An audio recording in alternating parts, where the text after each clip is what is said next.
what's up? Welcome back to another awesome episode of the Life Inner Show podcast. I'm your host, Jason Wojo. On the Life Inner Show, we help people live the life of their dreams. We help them create their vision. We help them create businesses around that vision. And just like rock and roll in both life and business, dude, we have an awesome episode today. And guess who the guest is? Who? You, bro. So listen, I mean, you said something funny right before we started recording and it hit my funny bone, and I feel like I'm going to be laughing throughout the whole thing. But yeah, I am the guest host, I guess. I appreciate it. Thank you for having me here. My name is Polish Peter, and what can I do to support you there, buddy? Well, dude, listen. So, all right, guys. This is being recorded. Actually, I'm sorry. This is being released in September. This is September 9th, 2025, if everything goes according to plan. And this is the day of Peter's book launch. If you're following along, it is called Authentic Self Rebirth. And Peter, I'll let you tell people about what the book's about. But the thing I wanted to talk, and the reason why I figured this would be an awesome podcast episode, is because like this was a vision element item for you. This was something that was on your vision for years. You'd never written a single word of a book. And I want you to tell the audience what you put on your vision. And I want to talk about like the road to getting this published. And if you're listening right now, it's not about getting a book published. It's about the ups and downs, the obstacles, the roadblocks, the detours, the delays that come with pursuing your vision. And this is just such a great example of it. I just wanted to share it with all you. Yeah, so I mean, I appreciate you asking that because, dude, I mean, it has been a road and a half kind of thing. I mean, you know some of the story that I've shared with you about all the different obstacles and mistakes and failures and all kinds of different things, especially with this accent, right? So here's the thing. Listen, with this for you, what? Wojo, exactly. Listen, you can no longer say that you don't understand the words that are coming out of my mouth and saying the transcripts are on the back table because the transcripts aren't here now, okay? In the book. Okay. So I've done it once and for all. So on the serious side of things is this. So I wrote this book from the perspective of, since COVID hit, I've been, a lot of conversation with different people and students and things like that. And I've noticed that there's a lot of uncertainty in people's lives.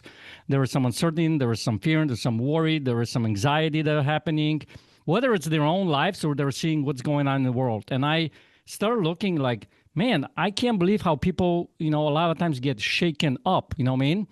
And I remember going back to my 2012 self that after my divorce, I was shaken up so much that I kept asking myself the question, what the hell is wrong with me? And got to a point where I got depressed. I was optimistically depressed. And I went through this journey. What is optimistically depressed? I've never heard that term. Well, I think I might have created it. I don't know. Okay. But so optimistically depressed is this. Deep down inside, I mean, I don't want to get out of bed. I don't want to do anything. I don't want to deal with people. I was depressed. I was literally like depressed. Now looking back at it, and seeing it, I was like, wow, you know what? Learning what depression means, I was actually there. In fact, I remember having conversation with my kids not too long ago, and they were telling me like, you weren't really there, Dad.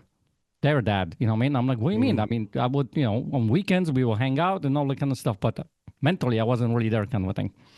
So that's the depressed part. The optimistically is what I would be on trying to project to the outside world. When somebody would ask me something. Hey, man, how's it going? What's going on with you? Everything's good. I'm good. Everything's great. So I would, on the surface, try to show people that I'm very optimistic and everything's good. I'm great. But deep down inside, I was suffering kind of thing. And I think a lot of people are doing that.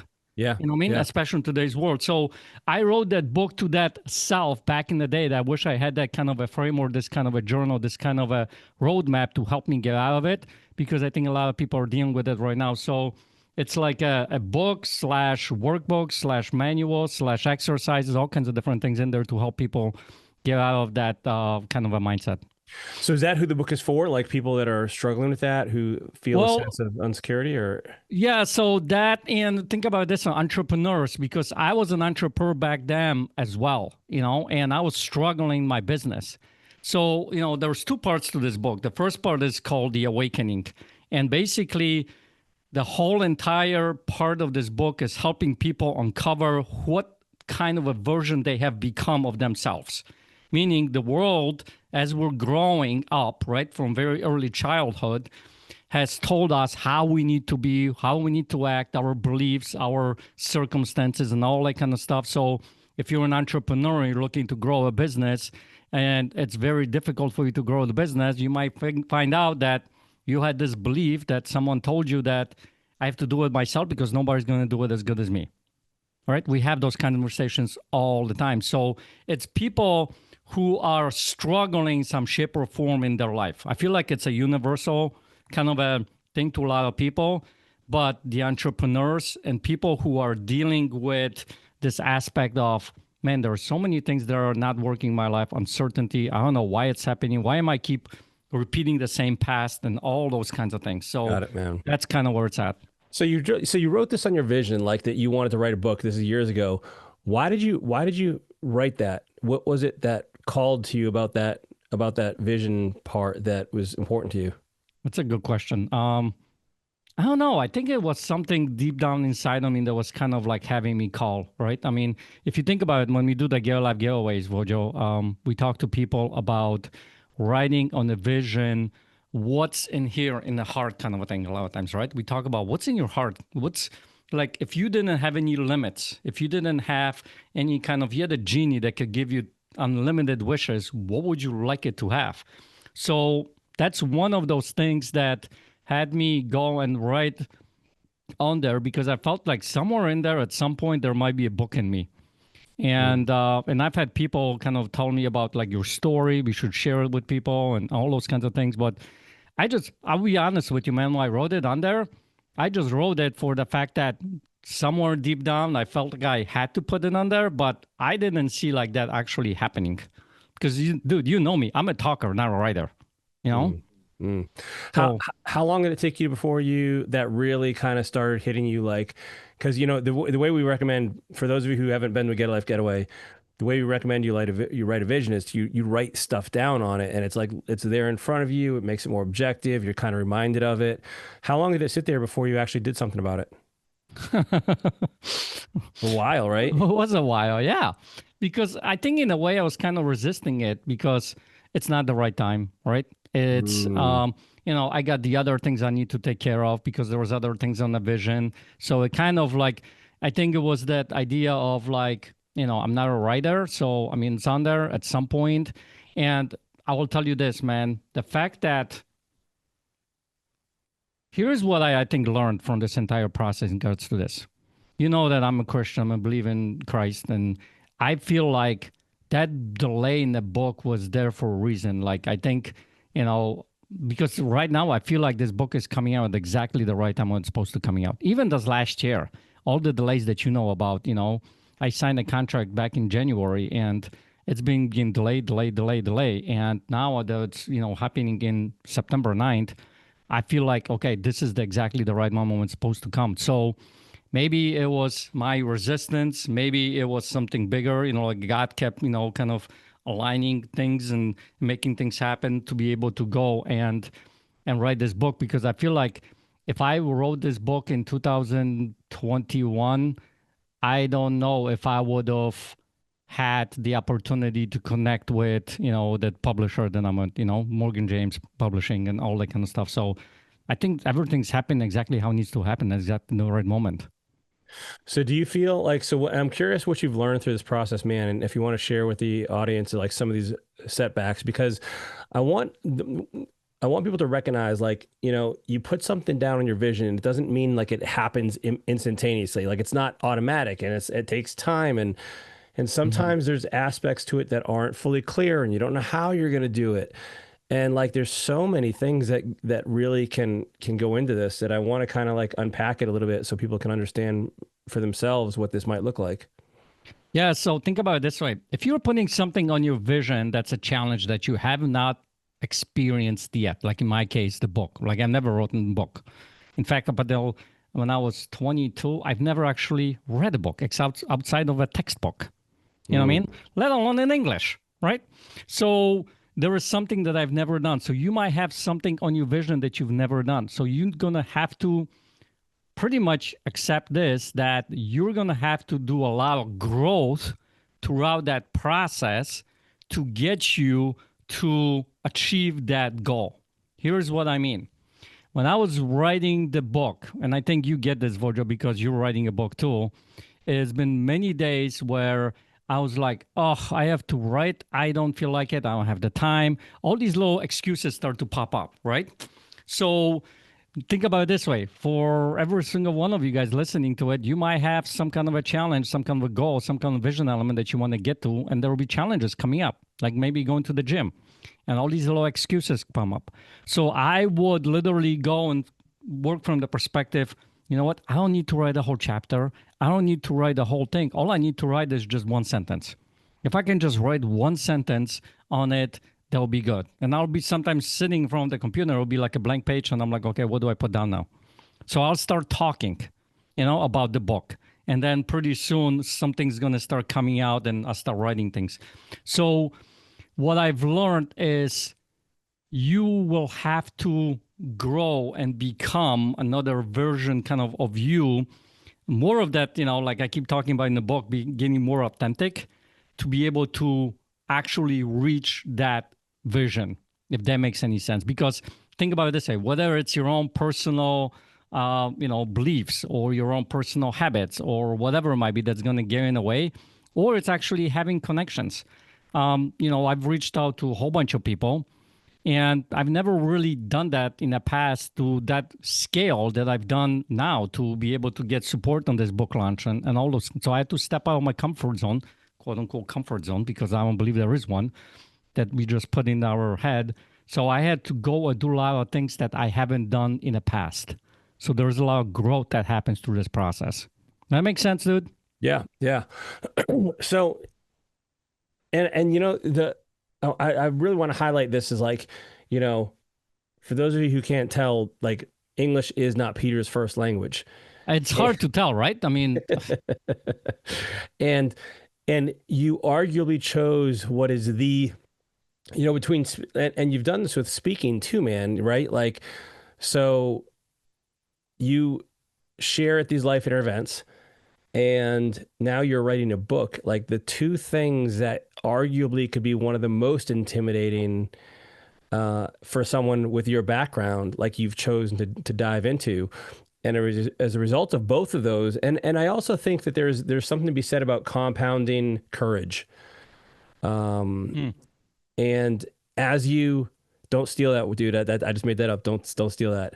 Compounding courage. Like as you knock off one thing, you start asking yourself, like, what else can I do? And you have just a little more certainty in your own abilities and that things are going to work out for you. And that, and listen, at the end of the day, I know your heart with the book. You want to sell millions of copies, right? But you also, I feel like, have a confidence that, like, you know what, it's gonna do what it's gonna do, and I'm gonna do the best I can, and it's gonna happen. Whatever's gonna happen is gonna happen. Right. So, by the way, it's not compounding courage; it's cumulative courage. So, don't steal that one. Yeah. Well, listen. Yeah, I do want to sell millions of copies, not for the sake of me selling a million copies, because I feel like a lot of people can use what's in that book. It can transform lives. I mean, have you ever had, experience when you picked up a book and it had a big impact on you? That's what I'm talking about, right? We all had these books. I mean, Think and Grow Rich was the first book that really had a big impact on me, and looking back, it's one of those books that's a big impact. So yes, there will be some challenges. And at the same time, I truly believe that, God is in control. And if he wants to open up a fire hose of, selling those books, he can do it like that. You know what I mean? And so I am going from the perspective, I'm going to do the best that I can with myself, for the people, putting this out there, doing what I need to do, and he's going to do the rest. And because, in a way, I feel like this was put on my heart, that he put this on my heart to go and write this book. And if that's the case, he's going to do whatever he needs to do to make this work, So how do you discern if someone's writing their own vision? Like, how do they discern between something that, like, they feel like is genuinely and authentically on their heart, versus like, hey, I just want to do this for my ego because I want to I want to, feel that sense of like accomplishment. And by the way, I'm not even saying that's wrong or anything like that. Is that important to know the difference between those? And how does that kind of play out, would you say, when somebody is writing this stuff down? Well, I think it is important to a certain point, but I will tell you this. I mean, me and you both know, like when we do the events, when people put, things on the vision, like I want to have that sports car because I always wanted it. I never had it. Is there something wrong with it? I don't think so. You know what I mean? So, but it's, the deep topics, the ones that really hit you, or like want to have an impact, leave a legacy to my kids or whatever it might be. I think the way you distinguish it between the heart thing and the ego thing is that, notice where, I guess, internally, where that conversation is coming from. Is it coming from the head, like a logical thing? Or is it coming from somewhere in here? And then notice what things happen around you, whether it's people, whether it's, things that are happening around you. Because I feel like if it's a God thing, it's a heart thing. I believe that we are connected. We people are connected in this world. There is this invisible quote unquote antennas that are coming out of our heads, and we're all connected. So if it's a heart thing, I think people are going to start coming into your life. They're going to start aligning. That's one of the reasons, like the publisher. I got connected to someone that, through a student that used to be with me. I've had a great relationship with her. And she's like, you know what? Maybe I should connect you with this person. He owns a publishing company. Talk to him. And he's going to be, whether he takes the book or not, and I talk to them, right? But that wouldn't happen through that quote unquote, call it synchronicity or whatever you want to call it. But I think there is a power in that you're going to start seeing certain things happen. And maybe I think challenges. I mean, I've had conversations with people about challenges. Like, why is all this, things happening? Like right now, I'll tell you this. Stupid things like on Amazon, people go to Amazon to go pick up the book and they type in my name, Peter Kolat, and automatically Amazon converts it to Kolar and they can't find the book. I don't know what that means, but I will tell you this. Maybe those challenges are helping me to grow because now I need to reach out to the publisher and have a conversation with them and things like that. So I will tell you the way is if it's like there is a passion behind it, there is a heart behind it, you feel like there is something bigger than you. It's not just you. There's something more to that. When you start seeing that, I think that's when you know it's a hard thing. So let me ask you this, man. Like, and this is an extreme theoretical question, but like, how would you feel if a single person never read the book? Would it still mean something to you? And like, you would feel like, hey, you did your part, or would you feel like, no, you dropped like something went wrong, you screwed it up? Like, and the reason I'm asking this is like, because I can't remember who I heard this from. It was someone discussing the purchase of a sports car. Mm-hmm. And this guy really, really wanted this super exotic, sports car, the supercar. And the guy he was talking with said, hey, listen, if not a single person, I think it might have been somebody, it might have been Dave Ramsey actually said this. He's like, if not a single person ever sees you in the car, are you still happy you bought the car? And that was the test to tell whether it's to impress other people or whether it's for himself. How would you feel if no one ever picked up the book? Like you never even sold literally a single copy? I mean, I know, dude, we're already past this. I understand that. But I'm just curious, like if you put yourself there, what does that feel like? That's an interesting question. Well, I'm not going to lie. I would probably feel bad about it, but I will tell you this writing process, one of the things I tell my students all the time, whatever you have going on in your head or whatever, write it down, right? Put it down on paper. There is some healing that comes with it. That writing of this book has had me, I think, heal more or whatever you want to call it. It was like I was writing the book to my old self. You know what I mean? Yeah. So just the fact that I wrote that book to my old self has helped me tremendously, kind of a thing.